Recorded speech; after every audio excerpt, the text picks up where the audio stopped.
할렐루야. 사랑하는 한사랑교회 성도들, 이렇게 또 만나게 돼서 너무너무 반갑고 너무너무 반갑습니다. 아멘 하지 말고요. 그냥 반가우시죠? 네, 감사합니다. 물론 예정된 그 약속으로 우리가 약속하고 만나면 막 기대되고 설레이기도 하지만 또 이렇게 예정에 없던 급작스러운 만남도 또 이렇게 반가움이 더하는 것 같습니다.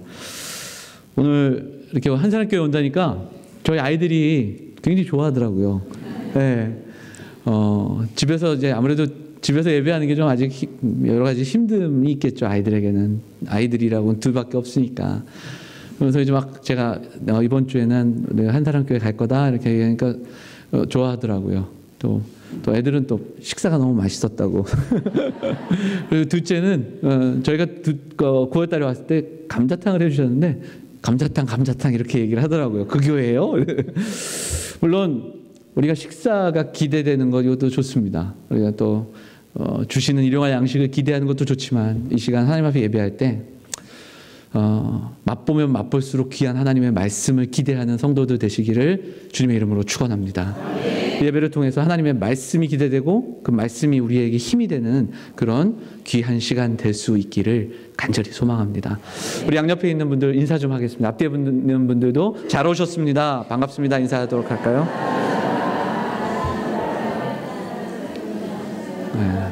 네. 오늘 본문 우리가 함께 읽은 이사야서 말씀 본문에 의지해서 마음의 숲이 바람에 흔들릴 때라는 제목으로 하나님 말씀을 좀 전하고자 합니다. 2014년, 2015년 이렇게 지난해와 더불어 올해 참 우리 주변에는 참 힘든 일들이 많았습니다. 올해는 메르스 때문에 힘들었고요. 제가 사는 동탄 지역이 첫 번째 또 사망자가 나온 병원이 있는 지역이라서 오랫동안 학교도 휴교하고 그리고 그 일로 인해 온 나라가 또 공포에 떨었던 것을 기억합니다.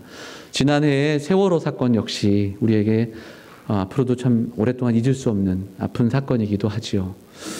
그런 가운데 또 한 가지 저는 잊지 못하는 사건이 하나가 2월달 지난해 2월에 기억하시겠지만 이집트에서 버스 폭발 테러 사건이 있었습니다. 우리나라 그 성지순례 팀이 갔고요. 그런데 그 성지순례 팀이 탄 버스에 그 폭발 테러를 하지 않았습니까? 그때 사망자가 2명 있었습니다. 한 명은 전문 가이드였고 한 명은 목회자, 그러니까 선교사를 준비하던 한 젊은 목사입니다.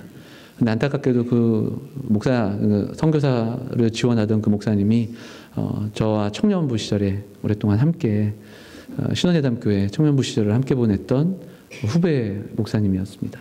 그래서 그 소식 듣고서 너무너무 황망하고 가슴이 먹먹하고 또 그 가정의 이야기들을 들으면 너무너무 가슴 아픈 어떻게 이런 일이 있을까 하는 그 탄식만이 나왔던 그런 기억이 있습니다. 우리 주변을 보면 참 많은 험한 일들 그리고 우리가 감당하기 힘든 일들이 우리에게 많이 일어나죠. 현대사회가 더 발전하면 발전할수록 알 수 없는 질병들은 더 많이 생겨나게 되고 또 경제적으로 또 이 질병으로 인해 고통받는 우리 성도들이 참 많습니다. 신방을 다녀보면 그런 큰 사건 사고가 아니더라도 가정에 아주 사소하고 또 여러 가지 문제들로 인해 가슴 아파하고 힘들어해서 기도 제목조차 내기가 좀 힘든 그런 상황들에 있는 가정들도 있음을 보게 됩니다. 여기에 앉아있는 그리고 저와 우리 모두가 이런 갑작스러운 사고나 또 힘든 일들을 우리는 상관없다. 나에게는 이런 일들이 일어나지 않는다 장담할 수가 없는 겁니다. 사실 오늘도 설교하시기로 약속하신 목사님이 지난 월요일날 우리 목회자 모임이 끝나고 나서 또 갑자기 이렇게 어지러움을 호소하시고 그래서 병원으로 긴급하게 옮기고 그리고 그곳에서 시술 받게 되고 아직 병원에 계십니다. 참 이런 일들은 우리 주변에 많고, 우리가 예수님 믿고 믿음으로 살아간다고 하는 것이 이런 어려운 일들을 이렇게 벗어날 수 있는 어떤 그런 보장이 되는 게 아니라는 거죠. 예수 믿어도 아플 수 있고 예수 믿어도 힘들 수 있다라는 겁니다.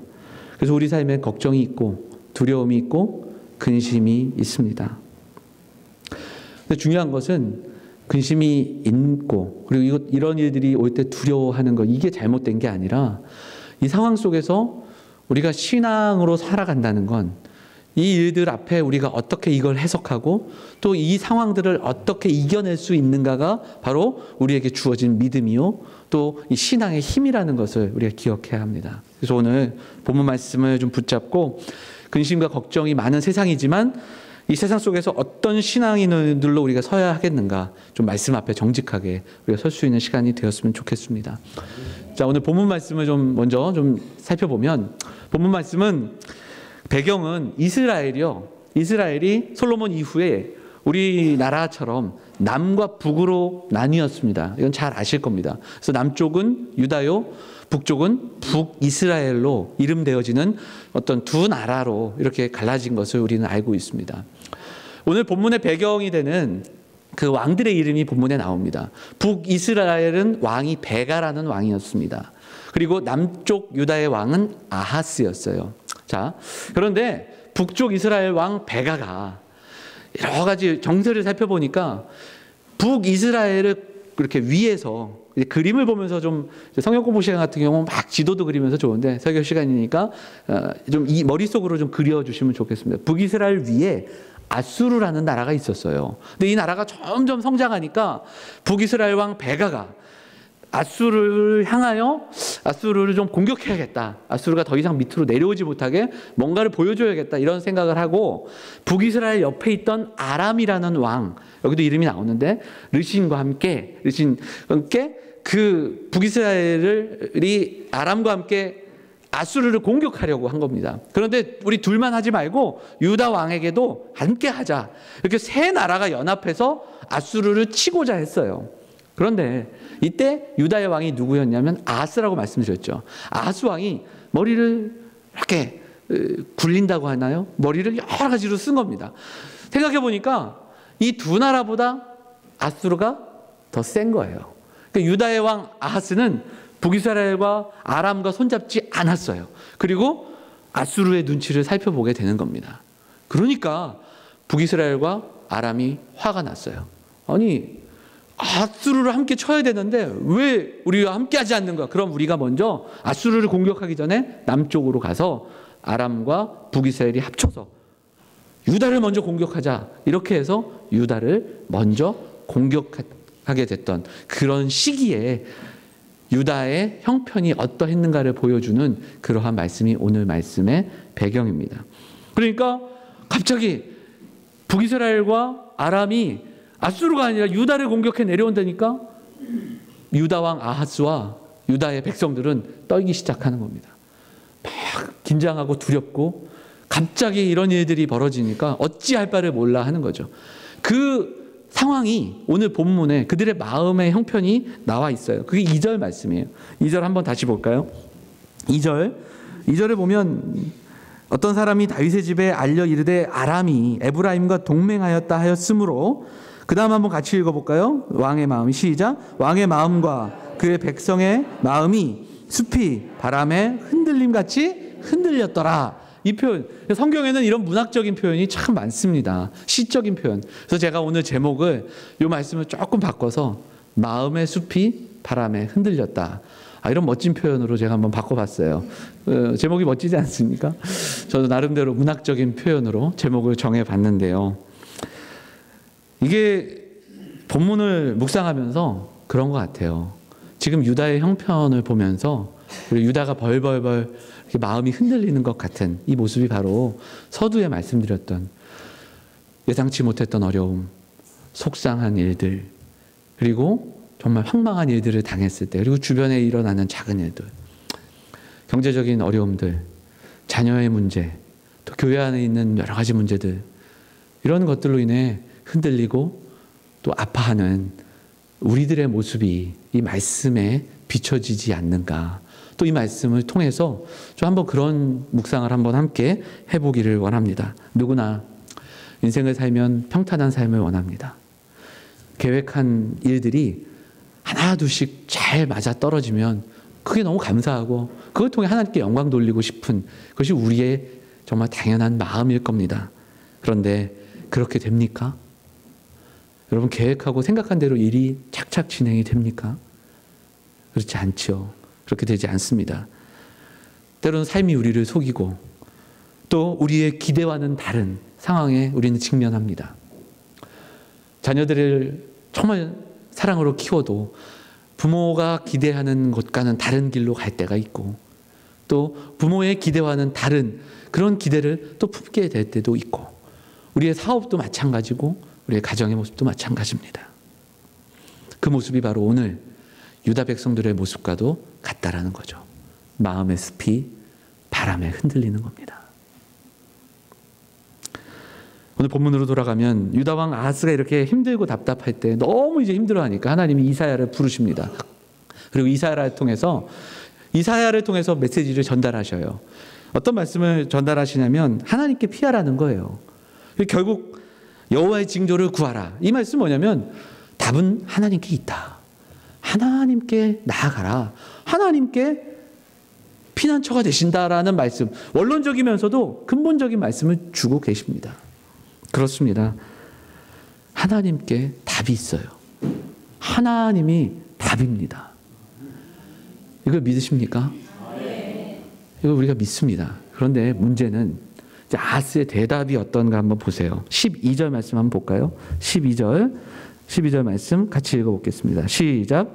아하스가 이르되 나는 구하지 아니하겠나이다. 나는 여호와를 시험하지 아니하겠나이다. 11절에서 하나님께 징조를 구하라 이렇게 얘기하니까 아하스가 뭐라고 그래요? 구하지 않겠습니다. 하나님을 시험하지 않겠습니다. 그래요. 이 9절만 보면은 정말 좀 신앙적인 고백 같아요. 하나님을 시험하지 않겠다. 근데 그렇지 않습니다. 이후의 말씀들을 쫙 보면 아하스는 하나님께 답이 있다라고 고백을 함께 하면서 우리가 지금 했던 것처럼 그렇게 인정하면서 이미 그에게는 다른 답이 갖고 있었어요. 그는 답이 있던 사람입니다. 그는 친아들과 함께 모여 머리를 맞대고 궁리를 합니다. 어떻게 해야 되겠는가? 어떤 것이 가장 합리적이고 가장 우리나라의 이익이 되겠는가? 그래서 그는 하나님께 구하지 않고 아수르의 왕에게 손을 내밉니다. 가장 그 당시에 강력했던, 가장 승산이 있었던 그의 눈에 보이는 가장 강력한 힘을 붙잡고 있는 겁니다. 아하스는 결정했습니다. 그리고 선지자의 말에 그냥 응한 겁니다. 가식적인 대답을 하고 있다라는 거죠. 같은 시대의 기록인 열왕기 하 16장을 보면 그 당시에 이 아하스 왕이 어떻게 했는가가 잘 나옵니다. 아수르의 왕에게 청하고 그 왕에게 금과 은을 바쳤다는 기록을 살펴볼 수 있어요. 위기 속에서 정작 신뢰하고 있는, 입술로는 하나님을 고백하며 하나님 앞에 하나님의 그 답을 인정하는 것 같지만 실제적으로 삶의 자세에 돌아가서는 가장 보이는 강력한 힘을 향하여 손을 내밀고 있는 아하스를 우리는 만나게 된다는 겁니다. 숲이 바람에 흔들릴 때 어디로 피하고 있는가? 그 모습을 우리가 바라봐야 합니다. 마음의 숲이 흔들리고 있어요. 그런데 지금 아하스가 손 내밀고 있는 곳은 어디입니까? 보여지는 가장 강력한 힘을 향하여 손을 내밀고 있다는 겁니다. 평상시에는 성도들, 신자와 불신자, 알곡과 쭉정이 구분이 되지 않습니다. 어렵고 힘들고 사회적으로, 개인적으로 힘들고 어려운 일을 만날 때, 그때 정말 우리가 무엇을 향하여 손을 내미는가? 정말 무엇을 붙잡고 있는가? 이것이 우리의 정체성, 우리가 누구인지를 분명하게 드러내어 준다라는 사실입니다. 지금의 현상 속에서 아수르를 붙잡는 것이 지혜라고 얘기할 수도 있었을 겁니다. 놀라운 아주 훌륭한 외교술이라고도 얘기할 수 있었을 겁니다. 그런데 이것이 착각이라는 것을 분명히 성경은 말씀하고 있습니다. 겉으로는 하나님을 섬기지만 속으로는 자기의 답을 갖고 있는 아하스, 세상의 방법과 세상의 흐름 속에서 자신을 그 세상의 흐름에 맡겨버리는 그 모습, 그것이 얼마나 큰 불신앙인지를 우리에게 말씀해 주고 있다는 사실입니다. 불신앙은 예수를 안 믿는 게 불신앙이 아니라, 그것도 불신앙이지만 제대로 믿지 않는 것, 그것이 불신앙입니다. 선택적인 순종이 불신앙입니다. 내 마음대로 말씀을 난도질하여 내가 듣고 싶은 이야기 듣고 순종하고 싶은 이야기들에 순종하는 것, 내가 하고 싶은 일들에 열심 내는 것, 이것이 바로 선택적인 순종이고 불신앙이라고 성경은 말씀하고 있다는 겁니다. 이사야 선지자는 그 불신앙의 자리를 떠나야 한다라고 이야기하고 있는 겁니다. 전심으로 하나님께 의지해라. 전심으로 하나님께 피하라. 이렇게 말씀하고 있습니다. 계속되는 말씀은 그 아하스의 선택이 얼마나 잘못됐는지를 우리에게 이야기해 줍니다. 20절 말씀을 보면 아수르가 나중에 어떻게 할지를 이야기합니다. 20절 말씀 한번 읽어볼까요? 같이 읽어보겠습니다. 시작. 그날에는 주께서 하수 저쪽에서 새내어온 삭도 곧 아수르 왕으로 내 백성의 머리털과 발털을 미실 것이요 수염도 깎으시리라. 지금은 아수르의 손을 잡지만 아수르 왕이 너희를 어떻게 할 것인지를 이야기하고, 아수르 때문에 그 백성이 더 힘들 것이다, 그 이야기를 들려주고 있다라는 겁니다. 이후 히스기야 왕 전후에 유다는 정말로 아수르로 인해서 위기를 겪게 되고 수치를 당하게 됩니다. 이것이 이스라엘 역사 속에 이후에 나타나는 이야기들입니다. 이런 일들이 반복됩니다. 이스라엘은 때로는 애굽을 의지하고, 때로는 아수르를 의지하고, 때로는 바벨론을 의지해서 그때그때마다 가장 강력하다고 하는 그 힘들을 쫓아 그 힘에 손 내밀고 그 힘을 의지합니다. 그런데 그 순간은 위기가 면해지는 것 같지만 결코 그렇지 않았다라는 겁니다. 이사야를 통해서 바라보게 되는 유다의 현실이 그렇습니다. 그럼 어떻게 하란 말인가? 어떻게 해야 하는가? 오늘 본문은 분명한 이야기를 우리에게 들려주고 있습니다. 아까 우리 봉독했던 9절 말씀을 한 번만 더 좀 한 목소리로 읽겠습니다. 같이 읽을게요. 머리는 르말리아의 아들이니라. 우리 9절 말씀 같이 읽어볼까요? 에브라임의 머리는 사마리아요, 사마리아의 머리는 르말리아의 아들이니라. 만일 너희가 굳게 믿지 아니하면 너희는 굳게 서지 못하리라. 아멘. 여기 어떻게 되어 있습니까? 굳게 믿지 못하면 굳게 서지 못하리라. 이걸 바꿔볼까요? 굳게 서지 못하는 이유가 어디 있어요? 굳게 믿지 못하기 때문이다. 여기에 답이 있다라는 겁니다. 하나님을 믿는 믿음으로 굳게 믿어야 됩니다. 굳은 믿음으로 살아가기를 결단해야 굳게 설 수 있습니다. 어떤 바람에도 우리가 넘어지지 않을 수 있는 그 힘은 바로 굳은 믿음에 있다라는 것을 성경은 분명하게 선포하고 있다라는 겁니다. 사랑하는 여러분, 어려운 현상 앞에서, 복잡한 상황 앞에서 말할 수 없는 탄식이 나오는 그때에 우리를 굳게 서게 할 수 있는 힘은 지금, 말씀을 듣는 지금, 그리고 말씀 앞에 살아가는 하루하루 삶 속에서 굳은 믿음으로 나아가는 우리들의 삶이 있어야, 그 믿음이 있어야 우리는 흔들리지 않을 수 있다고 성경은 분명히 말씀하고 있습니다. 뭐로 가도 서울만 가면 되는 게 아니라 하나님의 말씀이 가르치는 대로 가야 합니다.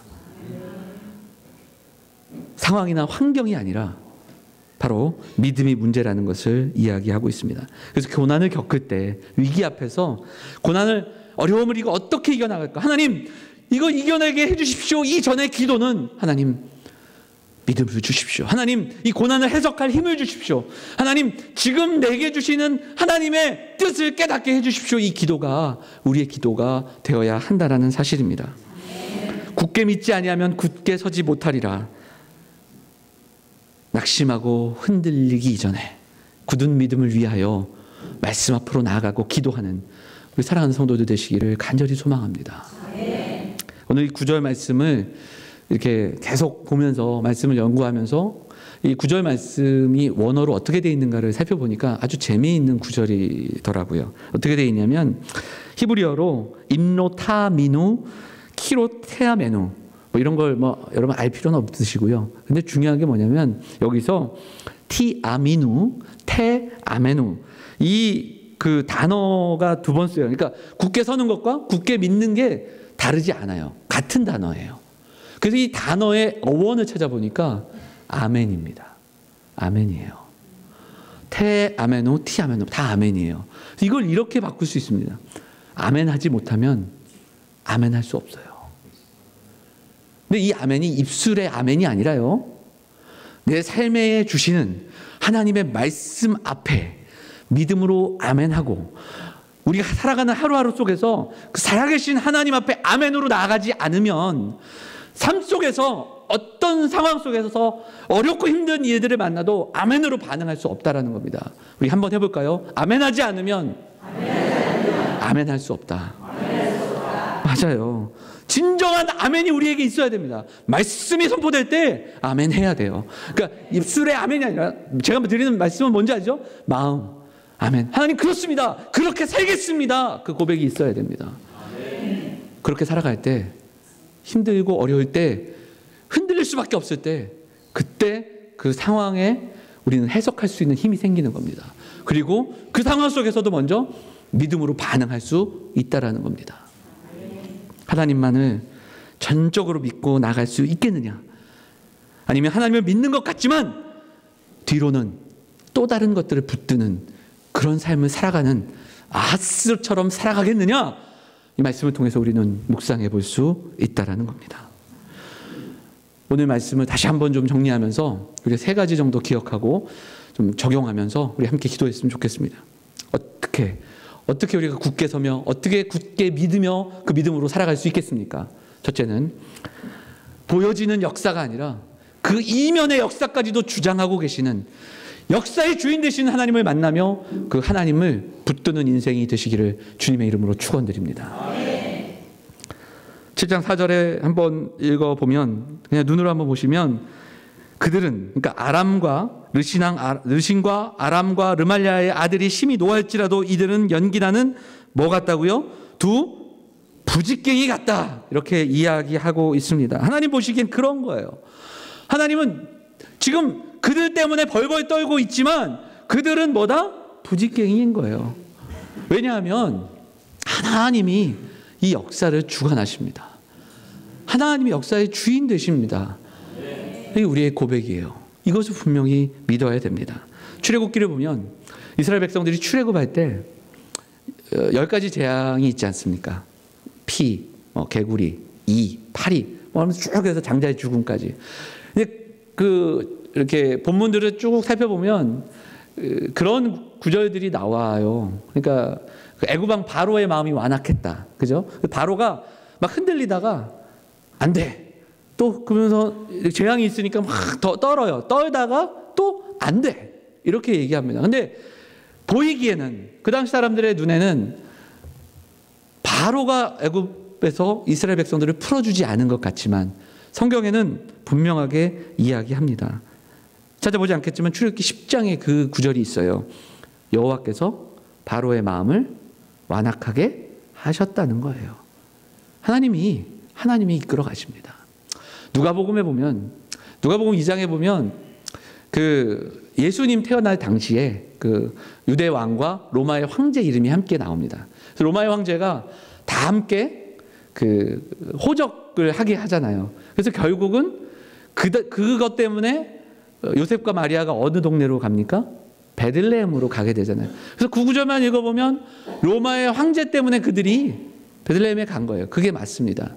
그러나 이미 베들레헴은 아주 오래전에 메시아가 태어날 곳이라고 성경의 미가서에 그리고 또 성경 구절 속에서 약속되어 있지 않습니까? 세상은 보여지는 것만 봅니다. 세상은 그 당시에 황제가 누구였는지를 봅니다. 황제 때문에 요셉과 마리아가 베들레헴에 갔다? 그렇게 볼 수 있겠죠. 하지만 우리는 더 이면의 것을 봅니다. 무엇을 봅니까? 하나님이 하나님이 하신 거예요. 하나님이 이미 약속하신 장소에 가야 하니까 그때 호적을 등본하게 되는 겁니다. 성경에는 이런 이야기가 너무너무 많습니다. 룻기에도 나오고요. 그 외에 많은 이절에 하나님에 대한 이야기가 적혀 있지 않는, 하나님이라는 단어가 한 번도 나오지 않는 에스더서, 이 에스더를 쭉 읽어보면 결국 고백할 수밖에 없는 건 하나님이 이스라엘 백성들을 향한 하나님의 그 크신 사랑이라는 겁니다. 역사의 주인 되시는 하나님, 그 하나님을 신뢰하고 오늘도 우리의 삶, 그 하나님의 구원의 큰 역사 가운데 놓여져 있음을 믿고 살아갈 때 흔들리는 상황 속에서도 우리는 아멘으로 설 수 있는 줄 압니다. 지금 당장 보여지는 그런 힘들에 우리는 익숙해지고 또 그것에 또 두려워하고 또 의지하게 됩니다. 하지만 우리가 정말 두려워할 대상이 누구인지, 정말 우리가 붙들어야 할 말씀이 어디에 있는지 우리가 좀 기억하면서 역사의 주인 되신 하나님이 우리 사랑하는 한사랑교회 성도들의 삶의 주인이심을 오늘 기억하고 고백하는 이 귀한 시간 되시기를 간절히 소망합니다. 두 번째로, 굳게 서는 이 믿음은 하나님이 주신, 그 역사의 주인 되신 하나님의 약속을 붙들은, 약속을 믿는 믿음입니다. 그냥 하나님이 역사의 주인이십니다라는 고백에서 멈추지 말고 우리에게 주신 이 하나님의 약속을 하나하나 배우고 기억하고 이 약속을 믿을 때에, 약속을 붙들며 말씀에 순종하며 나아갈 때 이 약속이 내 삶에서 성취되는 것을 경험할 수 있습니다. 그 경험이 우리를 또한 믿음으로 서게 합니다. 아멘함으로 나아갔더니 바로 그 아멘을 경험할 수 있는 삶이 되어야 합니다. 그리고 하나님의 뜻을 이 말씀을 통해서 깨달아야 그 말씀에 순종할 수 있다라는 겁니다. 오늘 본문에 보면 그 11절 말씀에 한 징조를 구하되 깊은 데에서든지 높은 데서 구하라. 이 징조가 영어 성경을 보면 하나님의 사인이라는 표현으로 나오거든요. 하나님의 사인이 있어요. 하나님이 좋아하시는 게 있습니다. 하나님이 좋아하시는 게 있어요. 말씀 공부하고 묵상하고 기도하고 하나님을 기억하며 살아가면 하나님이 내 삶에 원하시는 게 있더라는 거예요. 하나님이 내 삶에 좋아하시는 게 있더라는 거예요. 그 일들을 감당하면 되는 거예요. 그 일대로 살아가면 되는 겁니다. 그쪽으로 나아가면 되는 거예요. 그 얘기 중에 하나님의 젓가락이라는 그 예화가 있었습니다. 예전에. 그게 뭐냐면 우리 담임 목사님 이제 출타 중이시지만 신방하거나 대신방하고 그러면 첫날이 중요합니다. 대신방 있을 때 첫날 목사님이 제일 많이 드신 게 뭐냐 이런 걸 많이 물어봐요, 성도들이.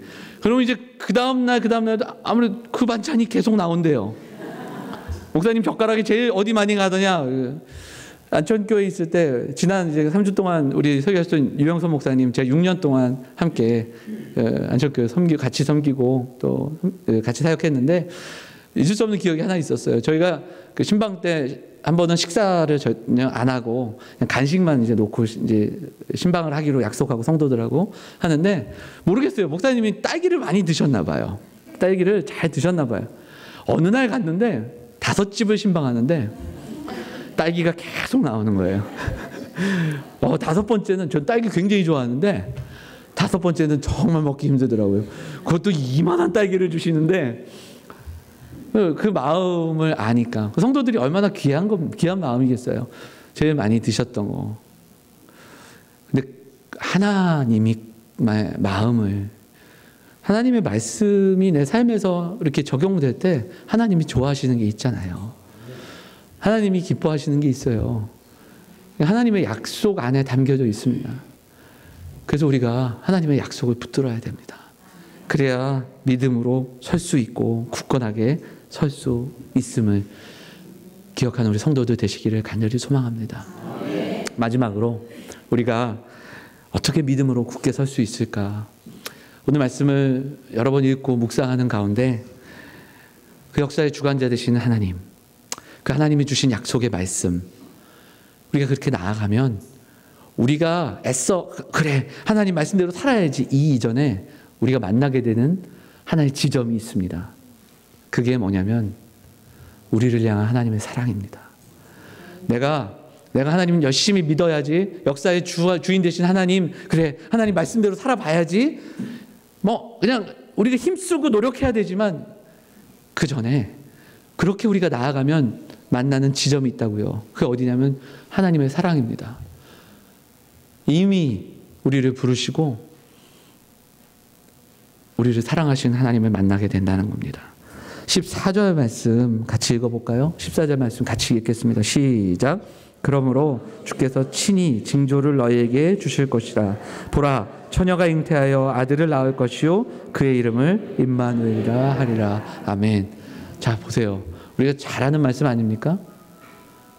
너무나도 잘 아는 말씀이에요. 이 말씀이 여기에 있어요. 이사야서 말씀.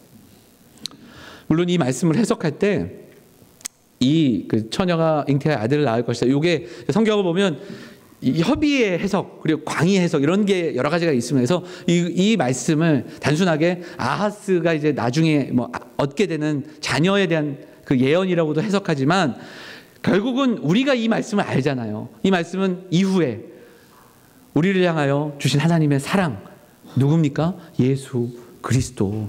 그분을 예표하는 징조 아닙니까? 하나님은 우리에게 사인을 주시는데 우리가 어려움 만나면 이 어려움 당장 해석할 수 있는, 당장 이걸 어려움을 이겨나갈 수 있는 방법들을 알려주시지 않아요. 잘. 오히려 우리에게 주시는 사인은 하나님의 사랑 앞으로 나아가고자 하는, 어찌 보면 성경 속에서 만나는 그 사인, 그 하나님의 말씀을 쫓아가다 보면 우리가 결국 만나게 되는 지점이 어디냐? 십자가라는 겁니다. 십자가 앞에 서게 되는 거예요. 그리고 그 십자가에서 하나님의 사랑을 먼저 발견하게 된다라는 겁니다. 세상이 줄 수 없는, 경험할 수 없는 견고한 사랑을 체험해야 됩니다. 우리가 믿음으로 살아간다면 십자가 앞으로 나아가 세상에서 얻을 수 없는 하나님이 나를 향한, 나 같은 것도 사랑하시는 그 하나님께서 이 땅에 오셔서 나를 위해 지신 그 십자가를 만나야 된다라는 겁니다. 그 사랑 앞에, 그 견고한 사랑 앞에 서서 우리가 그 하나님의 사랑 앞에 우리가 무릎 꿇고 나아가 확신함으로 그 사랑 앞에 반응하며 나아가야 한다라는 겁니다. 임마누엘의 하나님 예수 그리스도, 그분을 오늘 성경 말씀은 결국 우리에게 말씀해주고 있지 않습니까? 우리의 시선이 믿음의 눈으로 바뀌고 세상이 우리에게 주는 그 산 같은 문제와 상황들 앞에서 문제보다 더 크신 하나님, 크고 놀라우신 하나님, 크고 우리를 그렇게 사랑하시는 그 하나님을 만남으로 부직갱이에 불과한 이 땅에 산재되어 있는 수많은 일들 앞에 좀 담대할 수 있는 믿음의 사람들, 바로 저와 여러분들 될 수 있기를 주님의 이름으로 축원을 드립니다. 우리에게 복음을 전하고 있습니다. 용서의 사인, 사랑의 사인, 그 하나님의 그 놀라운 사인 십자가 앞으로 나아가라. 다드림교회라는 교회가 있습니다. 아시는 분 아시겠지만 그 교회 목사님이 김병년 목사님의 그 책을 쓰셨는데 바람 불어도 좋아라는 책을 쓰셨어요. 한번 시간이 되시면 사서 읽어보셔도 좋고 또 교회에 구입해 놓으셔도 좋습니다. 책을 여러 권 쓰셨는데 그분이 사연이 이렇습니다. 목사님이 교회를 개척을 하셨어요. 개척을 하고 아이가 둘 있었는데 사모님이 셋째 아이를 갖게 됐습니다. 셋째를 낳다가 사모님이 낳고 나서 사모님이 쓰러지시는데 전신마비가 온 겁니다. 꼼짝을 못합니다. 목 아래는 움직일 수 없게 되고 지금도 그렇게 누워 계십니다. 교회는 개척을 했지요. 아이는 둘이 아니라 이제 셋이 됐죠. 사모님은 쓰러져 있죠.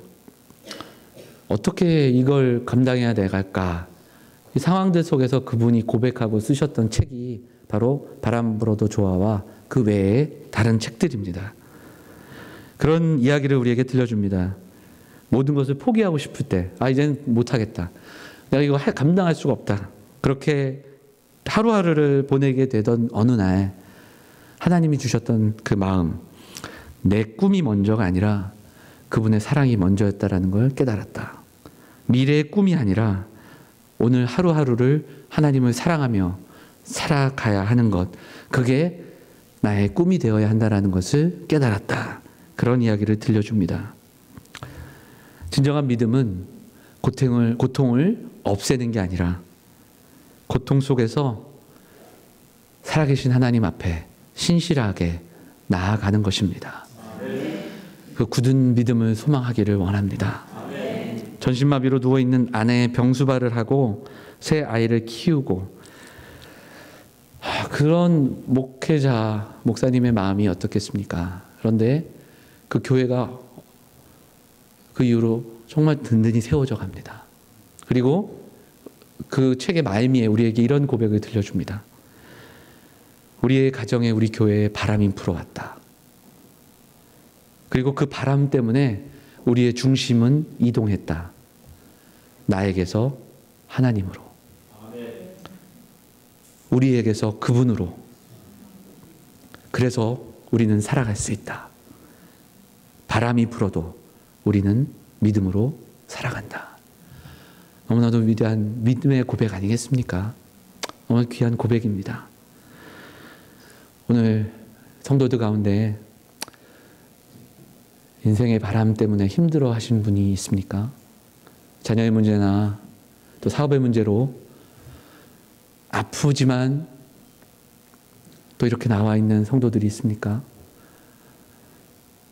이 시간 살아계신 하나님을 붙잡는 귀한 시간 되기를 간절히 소망합니다.